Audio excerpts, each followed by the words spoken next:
They always say you can tell what kind of person someone is by how they treat people who can't do anything for them. I learned that lesson the hard way when I was 17 years old, standing in a borrowed suit that didn't quite fit while a room full of powerful people decided I didn't belong there. And the funny part is, back then I almost believed them. I grew up being the invisible kid. Not poor enough to get sympathy, not rich enough to get respect. Just there. Teachers underestimated me. Classmates talked over me, and authority figures loved giving me that look. You know, the polite smile that says, "I've already decided who you are." I learned early how to stay quiet, how to observe, how to swallow words that wanted to come out sideways. People thought that meant I was weak. It didn't. It meant I was learning. The night everything changed started like a bad joke. I was working late at a downtown event center, helping set up chairs and audio equipment for a private charity gala. Big donors, big names. Expensive suits, the kind of room where confidence smells like money. I wasn't supposed to be seen, just useful. Until I walked into the main hall carrying cables and one of the organizers stopped me cold. "Hey," he snapped loud enough for everyone nearby to hear. "Staff entrance is around the back." I told him calmly I'm staff. He laughed. Not a friendly laugh. The kind that lands like a slap. "Yeah, sure you are. And I'm the keynote speaker." A few people turned to look. I felt my face heat up, but I didn't raise my voice. I showed him my badge. He barely glanced at it. "Doesn't matter," he said. "You don't look like you should be here." That sentence stayed with me. You don't look like you belong. I stepped back, did my job, and kept my mouth shut. But something inside me cracked just a little. Not in a loud way. In a quiet, dangerous way. Later that night, while the guests were sipping drinks that cost more than my monthly rent, I overheard a conversation that wasn't meant for me. Two board members were arguing in hushed voices near the stage. They were panicking. Their keynote speaker, the star of the night, hadn't shown up. Flights delayed. Phone dead. No backup. The whole event was about to fall apart. One of them said, "We need someone who actually understands this project. Someone who can explain it without reading slides." I froze. Because I did. I had helped research the program for months. I knew the data, the stories, the impact. But I wasn't the kind of person they imagined standing at that podium. I was just the kid with cables and a borrowed suit. When they noticed me standing there, the same organizer rolled his eyes. "What do you want?" I surprised myself by speaking up. "I can do it." The room went quiet for half a second, then laughter. Actual laughter. Someone said, "This is not open mic night." Another added, "Kid, this room eats people alive." I felt the old instinct kick in, the urge to disappear, but something stronger pushed back. "If it goes badly," I said steady as I could, "you lose nothing.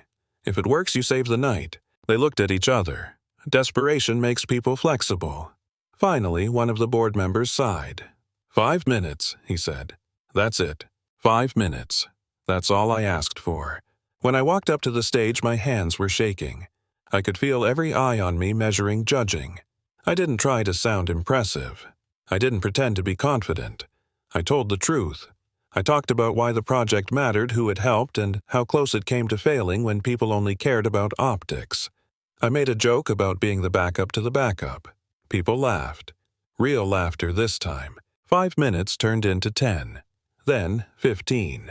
By the time I finished, the room was silent in that heavy way right before applause hits. And when it did, it wasn't polite, it was loud. The organizer who mocked me earlier wouldn't meet my eyes.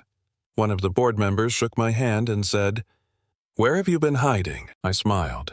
"Right in front of you." That should have been the end of it. A nice little underdog moment. Except it wasn't. Because winning once doesn't erase how people treated you before.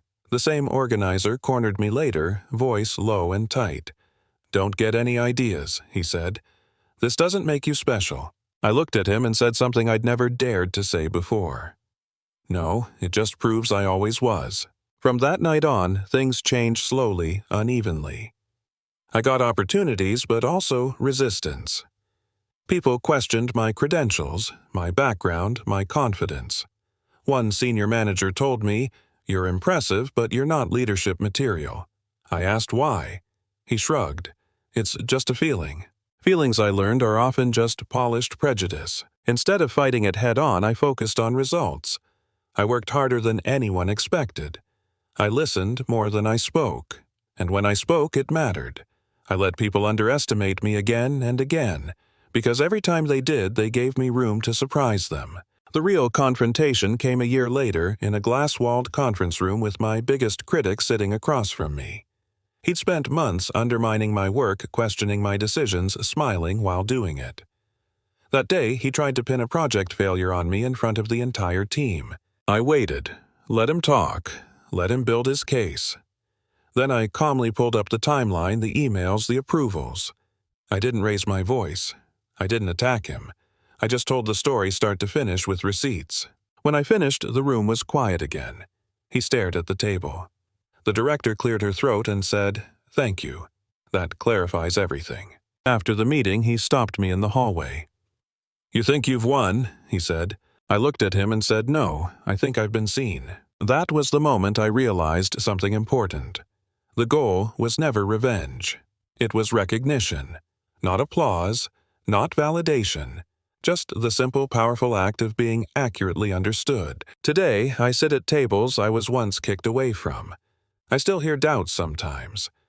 I probably always will. But now, when someone says I don't look like I belong, I smile.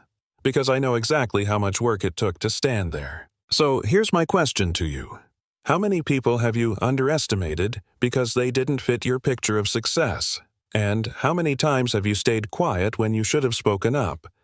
Tell me in the comments. I want to hear your stories. And if you've ever been judged before being understood, you're not alone.